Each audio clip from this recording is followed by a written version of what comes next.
Hey, Yorana tout le monde, bienvenue encore ce soir. J'espère que vous avez passé un bon dimanche, hein. Voilà, hein. Voilà, donc, merci d'être ici, hein. Merci à vous tous d'être ici. C'est un privilège pour moi encore. Déjà de vous voir ici, c'est magnifique.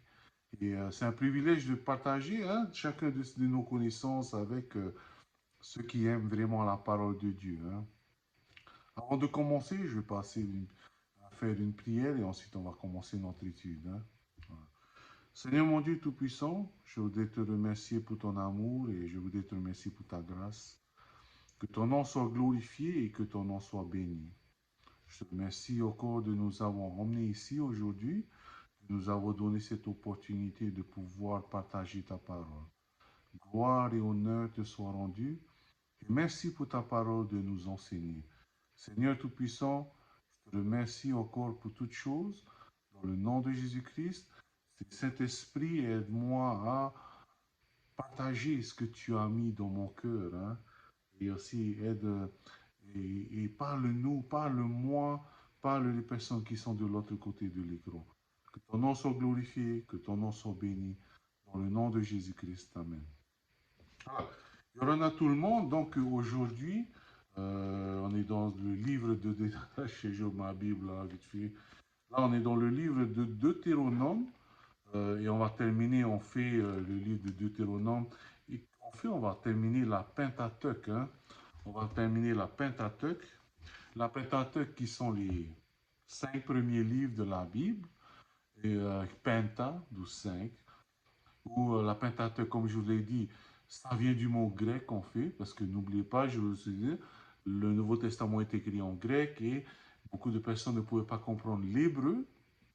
Donc, pour les personnes qui n'ont pas compris l'hébreu, comprenaient pas l'hébreu, l'Ancien Testament qui a été écrit en hébreu a été retransmis en grec. Et donc, c'est pour cela que nous avons euh, des titres, hein, des titres en grec comme la Pentateuque, hein. La Pentateuque est un mot grec qui veut dire, où il y a le nombre, le chiffre 5, hein. Penta, donc Genèse, Exode, Lévitique, Nombre, Deutéronome, hein. Le mot en hébreu est la Torah. La Torah qui veut dire on fait la loi. Donc aujourd'hui, nous allons terminer la loi. Bon, passant de Penta, hein, c'est pour ça aussi que vous avez Pentecôte, Pentecôte, 50 jours après le sabbat. Voilà, hein. Donc 50 jours après le sabbat, Pentecôte, hein, la Pentecôte. Bon, on retourne encore à notre Deutéronome. Aujourd'hui, donc, on va arrêter, on va finir Deutéronome. Et bien sûr, on a vu la dernière fois que Deutéronome veut dire, on fait, venez du grec deutéronomios, hein, deutéro et nomos, on fait qui veut dire la deuxième loi. Pourquoi? C'est parce que là, Moïse est en train de répéter encore cette loi, hein. Et comme on a vu, le livre de Deutéronome peut être divisé en 3 ou 4 parties, hein. Pour ce soir, je vais choisir plutôt quatre parties. Donc, Deutéronome 1 à 3, en fait, c'est Moïse qui revoit, qui révise le passé.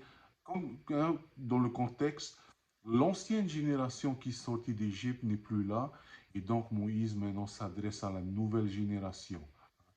Donc, de Deutéronome 1 à 3, il révise, il, il rappelle à la nouvelle génération qu'est-ce qui s'est passé dans Lévitique 1, Exode, Lévitique, Nombre, hein. Voilà. Ensuite, dans Deutéronome chapitre 4 à chapitre 26, il est en train de rappeler la loi encore à ces personnes-là, hein.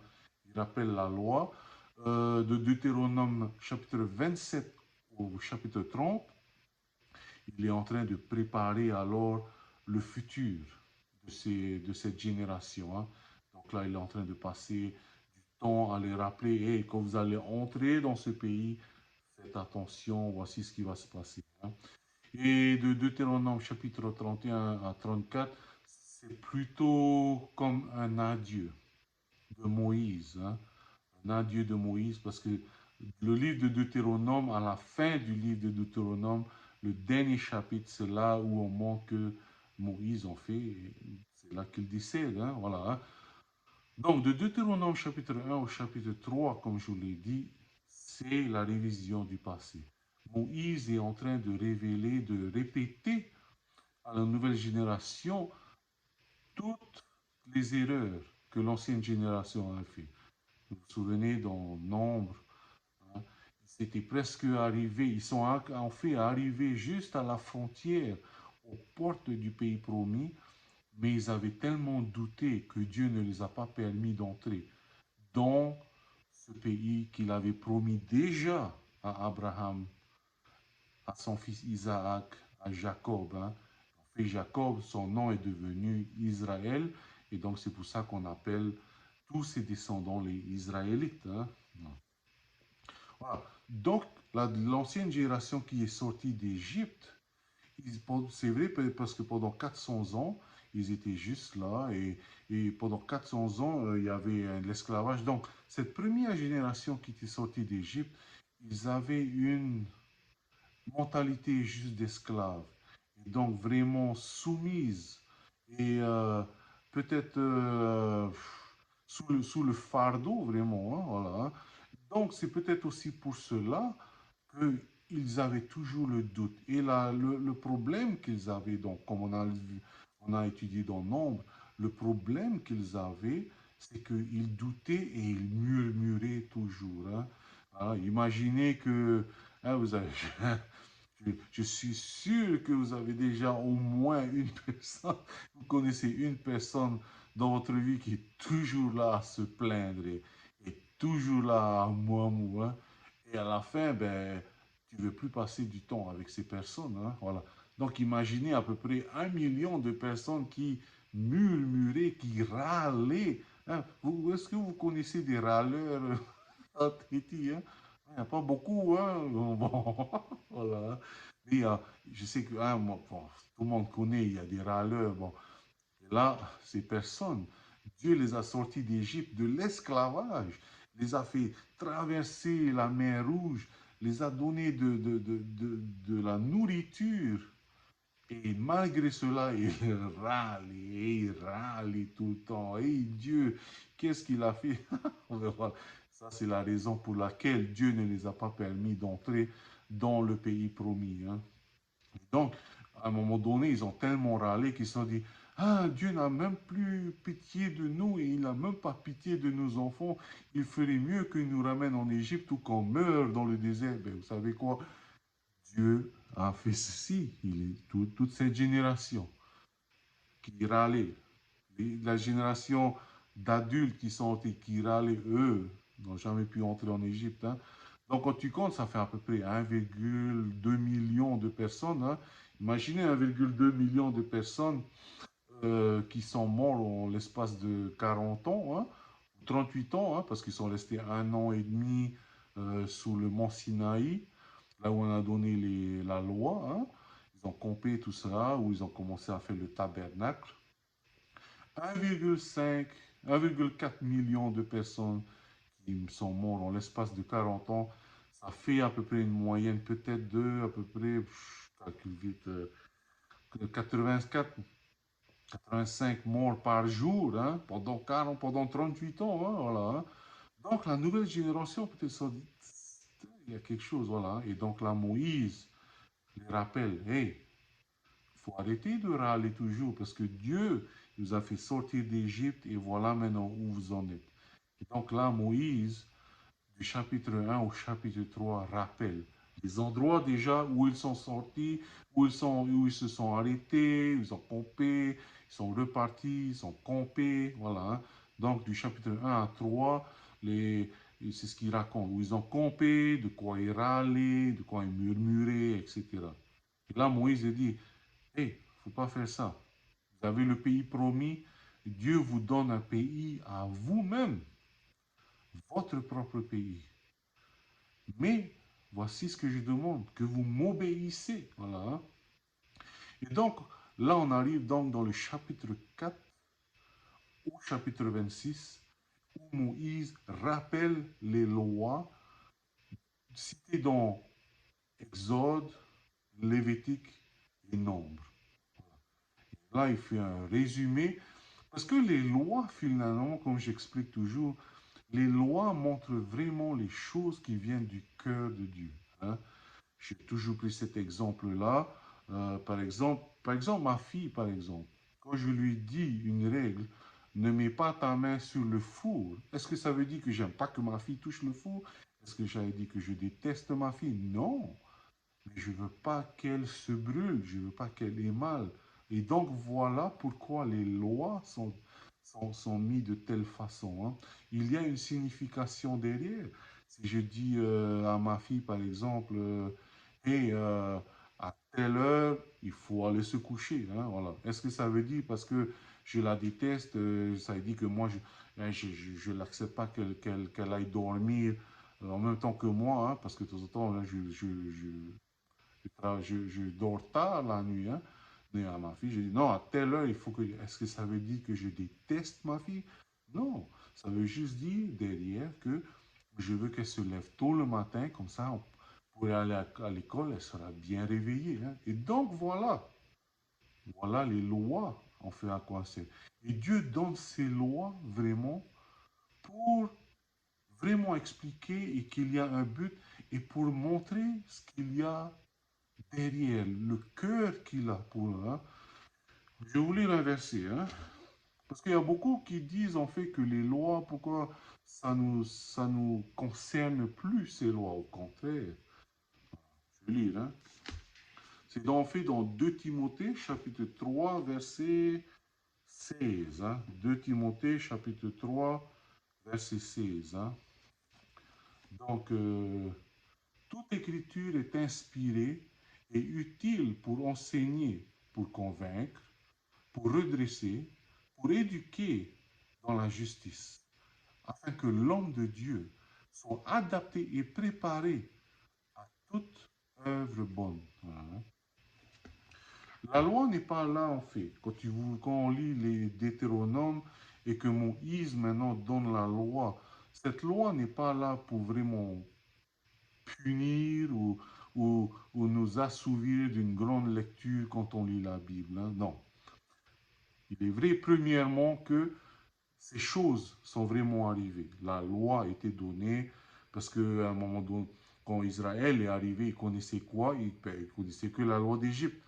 Maintenant, ils auront une nouvelle loi. Et comme j'ai dit la dernière fois, Deutéronome, c'est comme un peu la constitution, comme aux États-Unis, il y a une constitution, hein. Et durant cette constitution, par exemple, le premier amendement de cette constitution, c'est que chacun a le droit de s'exprimer, hein.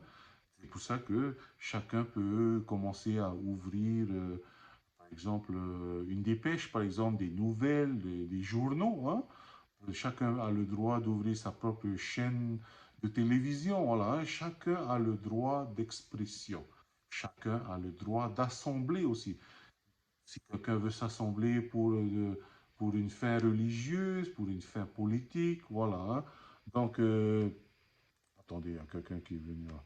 Voilà. Donc, le premier amendement, deuxième amendement, comme je l'ai dit, c'est chacun a le droit d'avoir le port d'armes, hein. Bon, bien sûr, ici, c'est pas tout le temps, hein.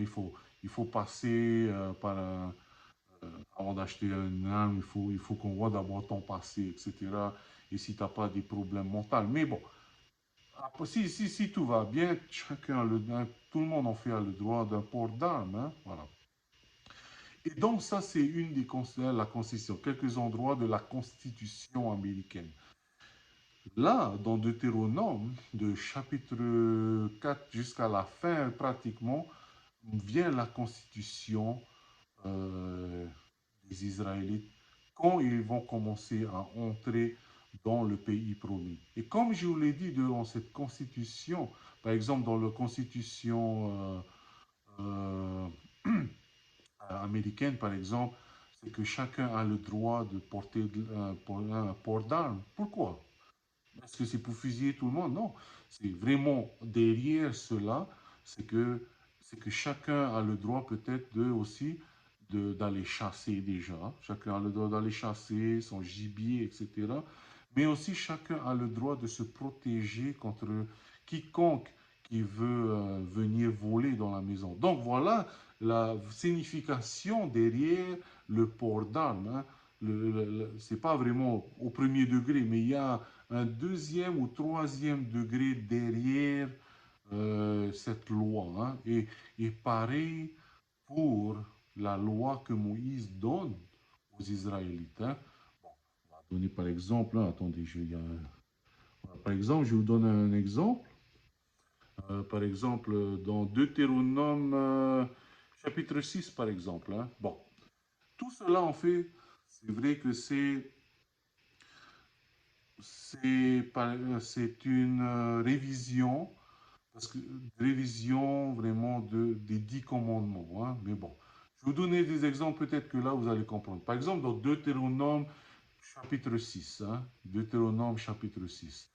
Le but de Moïse enseigne aux Israélites que quand vous allez commencer à aussi entrer dans ce pays promis, une des choses que Moïse voudrait et que Dieu veut que les Israélites fassent, c'est qu'ils puissent enseigner les lois et les commandements de Dieu à leurs enfants et à leurs petits-enfants. Et ça, durant toutes les générations, qu'ils puissent enseigner. Hein. Et donc, ceci, hein, vous savez que, comme je l'ai écrit dans 2 Timothée chapitre 3, verset 16, toutes ces paroles sont là pour nous enseigner, pour nous inspirer, voilà, hein, pour la doctrine. Voilà. Et donc, ces choses-là sont pour nous aussi. Et comme je vous l'ai dit la dernière fois, dans le Nouveau Testament, plus de 100 fois, le livre de Deutéronome est cité, mais tout au long de tout le Nouveau Testament aussi, le livre de Deutéronome, non seulement il est cité, mais le livre de Deutéronome est enseigné. Hein, voilà. Comme je vous l'ai dit, par exemple, dans Deutéronome chapitre 6, Moïse parle aux Israélites que quand vous allez entrer là-bas, il faut faire ci, il faut faire ça, mais le plus important, c'est que puissiez enseigner euh, la loi, les commandements de Dieu à vos enfants, à vos petits-enfants. Hein. Et là, par exemple, on voit dans Éphésiens, si vous lisez bien Éphésiens chapitre 6, verset 4, hein, il est dit, et vous, pères, n'irritez pas vos enfants, mais élevez-les en les corrigeant, en les instruisant selon le Seigneur. Vous voyez, Moïse, dans Deutéronome 6, enseignait, disait aux Israélites, hey, quand vous allez entrer dans le pays promis, enseignez à vos enfants la loi de Dieu. Vraiment, enseignez, hein, comme David a dit, je médite ta loi et je prends plaisir dans tes commandements. Ça veut dire que derrière, il y a quelque chose. Et quand il dit il médite, il rumine, il veut vraiment savoir. Méditer, c'est ça aussi, hein, ruminer, ça veut dire il veut vraiment savoir quel est le cœur de Dieu vraiment dedans. Et là, le Nouveau Testament enseigne spirituellement qu'est-ce que ça veut dire. Donc, dans Deutéronome chapitre 6, il dit, hey, apprends à tes enfants les commandements. Ça veut dire, apprends à tes enfants ce que Dieu veut vraiment. Et là, dans Éphésiens chapitre 6, verset 4, il dit que corrigez vos enfants en les instruisant dans le Seigneur. Hein. Par exemple, on peut voir aussi dans Deutéronome chapitre 7, hein, Deutéronome chapitre 7, que Moïse enseigne aussi aux Israélites que quand vous allez entrer dans ce pays, hein, vous allez voir dans Deutéronome chapitre 7, il y aura d'autres nations, hein, mais vous allez dedans, vous allez juste prendre le contrôle. Voilà.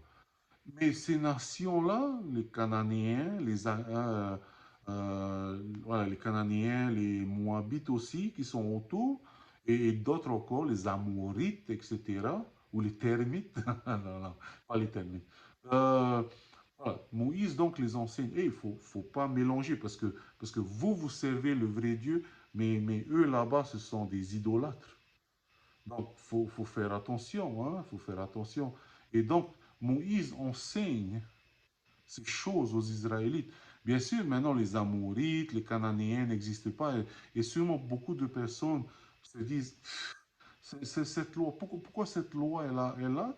Parce que ça ne me concerne pas. Déjà, j'habite pas au Moyen-Orient et je sais pas, je sais plus qui est Amorite ou voilà, Cananéen, etc. Voilà. Donc c'est ça, ça c'est dans Deutéronome chapitre 7, hein.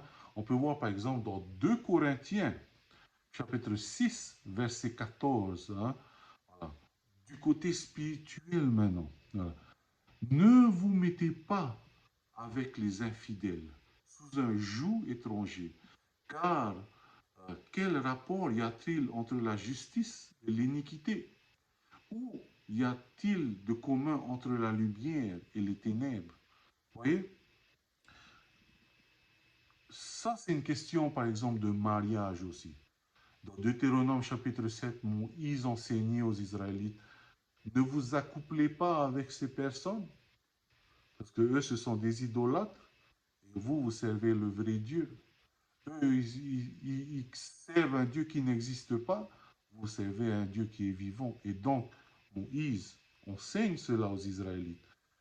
Maintenant, vous dites, c'est sûr, je ne vais pas me marier. Nous, hein, on vit à Tahiti, tout ça. Hein. Moi, je ne veux pas aller me marier. Mais en tant que chrétien, maintenant, ça c'est un exemple. Si maintenant vous voulez vous marier, comme la Bible dit dans 2 Corinthiens 6, 14, ne vous mettez pas, hein, il ne faut pas se mettre sous un joug étranger. Ça veut dire, essayez de ne pas vous marier avec une femme qui n'est pas chrétienne, par exemple, hein, ou une personne, non seulement qui n'est pas chrétienne, mais une personne qui n'a pas les mêmes valeurs chrétiennes que vous. Parce que 2 personnes peuvent être chrétiennes, mais les 2 personnes peuvent avoir 2 valeurs chrétiennes différentes. Une personne peut dire, peut, peut par exemple enseigner une fausse évangile. Par rapport à vous, vous avez une vraie évangile. Hein. Par exemple, une évangile qui est très populaire ces temps-ci, c'est l'évangile de prospérité. Hein, que Dieu veut vraiment te bénir, il veut te donner tout l'argent et tout l'argent t'appartient. Si tu dis, et tout va t'appartenir. Voilà. Hein. Tout ce que Dieu a dit, c'est de dire non, si c'est la volonté de Dieu. Si c'est la... Parce que de temps en temps, l'être humain, Dieu, tu savais que Dieu peut vous rendre riche. Mais beaucoup de fois, Dieu ne vous rend pas riche parce qu'il sait que s'il vous donne trop de richesses, vous allez commencer à l'abandonner. Donc, pour votre bien-être et pour mon bien-être, pour certains, il n'enrichit pas autant parce qu'il sait qu'à un moment donné, vous avez tellement trop d'argent que vous allez quitter, vous allez enlever vos yeux de Dieu et vous allez plutôt vous focaliser sur l'argent. Voilà. Donc, ça, c'est l'évangile de prospérité. Des gens qui disent, si tu le dis, tout ce que tu as à faire, c'est de le proclamer et c'est à toi. Demandez et vous recevrez. Non, non. Dans le contexte, c'est demandez le Saint-Esprit et vous recevrez le Saint-Esprit. Pas tout ce que je veux. Hein. Donne-moi la Volkswagen, donne Dieu la Mercedes. Donne-moi la Mercedes. Non, c'est pas à force de répéter. Voilà, non, non. Voilà. Ça, c'est l'évangile de prospérité. Il y a un autre évangile, l'évangile de la Bible qui est vrai. Voilà. Hein. Et donc, même si vous êtes chrétien, que vous avez tous les deux accepté Jésus, mais vous n'êtes pas sous un même joug, vous n'avez pas les mêmes pensées, vous n'avez pas le même but pour Dieu. Hein. Ça, dans Deutéronome chapitre 7, on peut voir encore dans Deutéronome, par exemple, chapitre 8, où Dieu dit que, où Moïse enseigne que, hey, quand tu vas, il faut choisir, tu auras le choix. Hein. Et là, Moïse, il accentue vraiment dans Deutéronome chapitre 8 que à aucun moment il faudra oublier le Seigneur. Hein. À aucun moment il faudra oublier le Seigneur. Parce que dès que tu oublies le Seigneur et que quelque chose va au-dessus du Seigneur, ça peut être l'argent, ça peut être vos enfants, ça peut être votre époux ou épouse, ça peut être votre travail. Dès que quelque chose va au-dessus de Dieu, que vous portez plus d'importance, cette chose devient une idole. Voilà. Et donc, dans Deutéronome chapitre 8, Moïse rappelle et dit, n'oubliez pas le Seigneur, hein, ou sinon tu vas périr. Et ceci est enseigné aussi dans le Nouveau Testament. Par exemple, dans Hébreux chapitre 13, verset 5, ne vous livrez pas à l'amour de l'argent, hein. Contentez-vous de ce que vous avez. Car Dieu lui-même a dit, je ne te délaisserai point et je ne t'abandonnerai point. Voilà. Comme je vous ai dit, Deutéronome chapitre 8 est enseigné aussi dans Hébreux chapitre 13, verset 5. Et dans d'autres endroits aussi, hein. Je vous donne juste un exemple, hein. Voilà. On va prendre un autre exemple encore. Dans Deutéronome chapitre 10 et verset 11, là, euh, Moïse, par exemple, il enseigne qu'il faut essayer de garder les commandements, hein.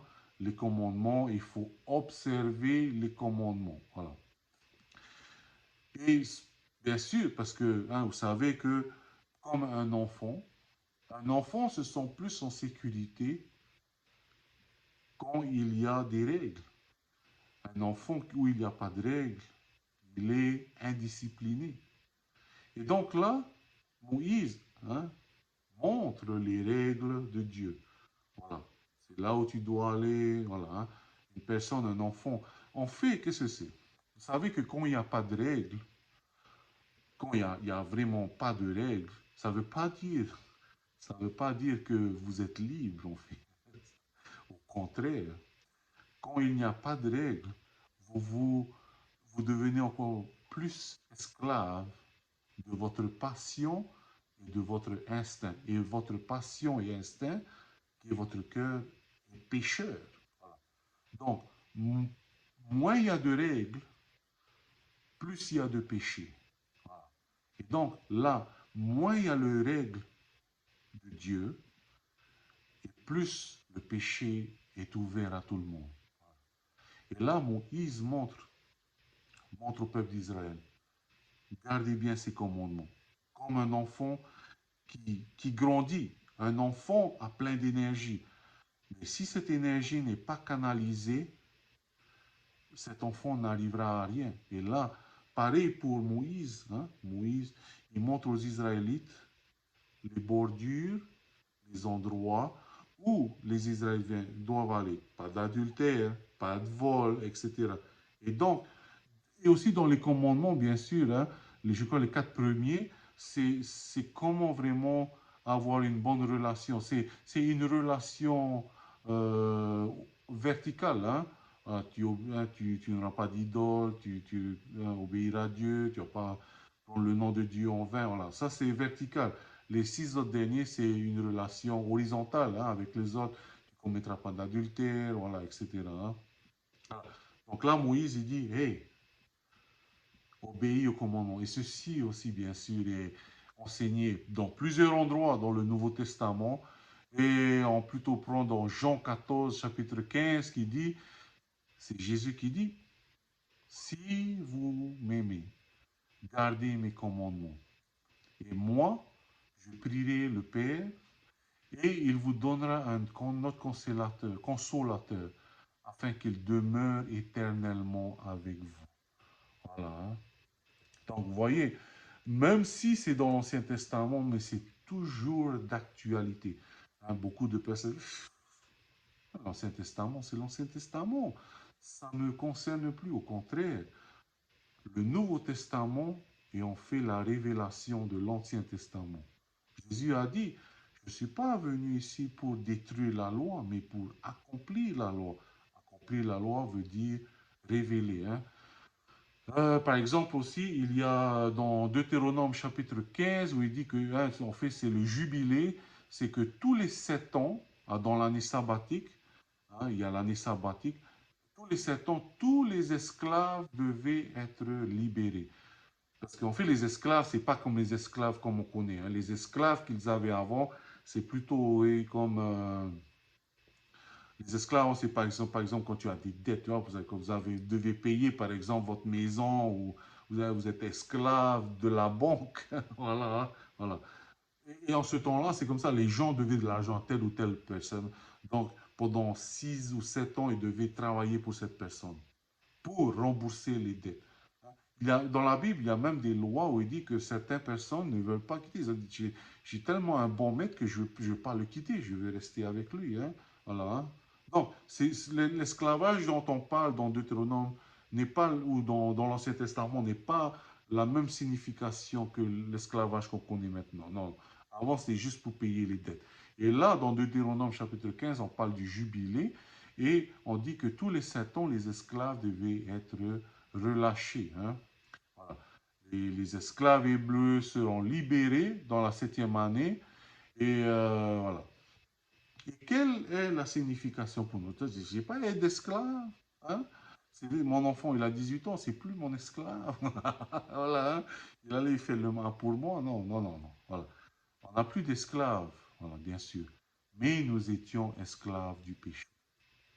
Voilà. Je vais lire à peu près, c'est enseigné dans le Nouveau Testament, dans 1 Corinthiens 6, 20. 1 Corinthiens 6, 20. Car vous avez été rachetés à un grand prix. Glorifiez donc Dieu dans votre corps et dans votre esprit qui appartiennent à Dieu. Voilà. Maintenant, les esclaves, quand tu dois la dette à quelqu'un, hein, voilà, tu appartiens à cette personne. Nous, notre dette, on doit notre dette, on est esclave du péché. Et personne ne peut entrer, parce que le péché est la mort, hein, le salaire du péché est la mort, voilà. Et donc nous méritons tous la mort. Voilà. Donc pour entrer dans le paradis maintenant, quelqu'un doit nous racheter maintenant. Voilà. Et donc dans 1 Corinthiens chapitre 6, verset 20, il est dit que Jésus nous a rachetés. Jésus nous a rachetés et maintenant on appartient à Dieu. Hein. Un dernier truc alors maintenant, dans Deutéronome chapitre 16, ils disent que toujours, n'oubliez pas de célébrer la Pâque. Hein. Comme la Bible dit dans Colossiens, hein, les choses anciennes, c'est juste une ombre des choses à venir. Deutéronome est l'ombre des choses à venir. C'est expliqué maintenant dans le Nouveau Testament. Deutéronome chapitre 16, ça parle de célébrer la Pâque. Hein, au mois d'Abib. Hein, il faut célébrer dans la semaine. Qu'est-ce que ça veut dire en fait? Qu'est-ce que ça veut dire? Ben, vous savez que dans la Bible, il est écrit que Jésus, maintenant, est notre Pâque. Dans Deutéronome 6, c'était juste une image, c'était l'ombre. Célébrer la Pâque, oui. Maintenant, Jésus est venu, il est la Pâque. Il est l'agneau immolé. Jean-Baptiste a dit, c'est lui l'agneau qui doit ôter les péchés du monde. Voilà. Donc, en célébrant tout ça, c'était un genre d'entraînement, une image. Voilà. Hein. Donc, tout ça, ce sera entre Deutéronome chapitre 5 ou 4 versets jusqu'au verset 26. Hein. Et lisez Deutéronome et regardez comment ça vient, hein, comment ça vous parle. Comme je vous ai dit, la Pâque, ça parle de Jésus. Comme tous les 7 ans, les dettes, notre dette envers Dieu était la mort, mais Jésus a payé, c'est lui qui est mort. Voilà. Hein. Deutéronome chapitre 30, 27 à 31, voilà. Donc là, il parle en fait du futur et ça parle de Israël. Et là, Moïse dit, j'ai mis devant vous la vie ou la mort, la bénédiction et la malédiction. Le désir de Dieu pour son peuple se trouve dans ce qu'il recommande. Hein. Choisissez la vie. Là, il dit, vous allez entrer dedans, faites attention. Hein. Et du chapitre 31 au chapitre 34, ça parle un peu des adieux de Moïse. Hein. On va lire le dernier chapitre de Deutéronome. Le dernier chapitre de Deutéronome. Et là, c'est là en fait où Moïse meurt. Donc Deutéronome chapitre 34, hein, vite fait. Moïse monta des plaines de Moab sur le mont Nebo. Au sommet du voilà, du Pisgah, vis-à-vis de Jéricho, l'Éternel lui fit voir tout le pays, Galaad jusqu'à Dan, tout Naphtali, le pays d'Éphraïm et de Manassé, tout le pays de Juda jusqu'à la mer occidentale, le Négueb, la dépression du Jourdain, la vallée de Jéricho, la vallée des palmiers, jusqu'à Tsoar. L'Éternel dit, c'est là le pays que j'ai promis par serment à Abraham, à Isaac et à Jacob, en disant, je le donnerai à ta descendance, je te le fais voir de tes yeux, mais tu n'y entreras pas. Moïse, serviteur de Dieu, mourra dans le pays de Moab, selon l'ordre de l'Éternel. L'Éternel l'ensevelit dans la vallée du pays de Moab, vis-à-vis de Beth-péor. Personne n'a connu son tombeau jusqu'à ce jour. Moïse, âgé de 120 ans, lorsqu'il mourut, sa vue n'était point éteinte et sa vigueur n'avait point disparu. Les Israélites pleurèrent Moïse pendant 30 jours dans les plaines de Moab. En ces jours, des pleurs et un deuil sur Moïse arrivèrent à leur terme. Josué, fils de Nun, était rempli d'un esprit de sagesse, car Moïse avait posé ses mains sur lui. Les Israélites lui obéirent et se conformèrent aux ordres que l'Éternel avait donnés à Moïse. Il ne s'est levé en Israël de prophète comme Moïse de l'Éternel connaissait face à face. Il est incomparable pour nous tous les signes et prodiges que l'Éternel envoya au pays d'Égypte contre le Pharaon, contre ses serviteurs et contre tout son pays, et par les actes très redoutables que Moïse accomplit à sa main forte sous les yeux de tout Israël. Amen. Dernier chapitre. Ça, c'est la dernière vie de Moïse. Sûrement, c'est Josué qui a écrit ce dernier chapitre, parce que Moïse ne peut pas raconter sa mort. Voilà. Hein. Sûrement, les deux derniers chapitres, c'est Josué qui a enseigné. Et on va aller juste voir un dernier truc, c'est dans Jude, chapitre 1, parce qu'il n'y a qu'un chapitre, hein, verset 9. Hein. Or, lorsqu'il contestait avec le diable, hein, l'ange Michel, et discutait au sujet du corps de Moïse, l'archange Michel n'osa pas porter contre lui un jugement injurieux, mais il dit que le Seigneur te réprime. Ça, c'est peut-être un indice en fait, quand Moïse est mort, le diable voulait voler le corps de Moïse, hein, et peut-être emmener Israël dans un autre endroit. Voilà.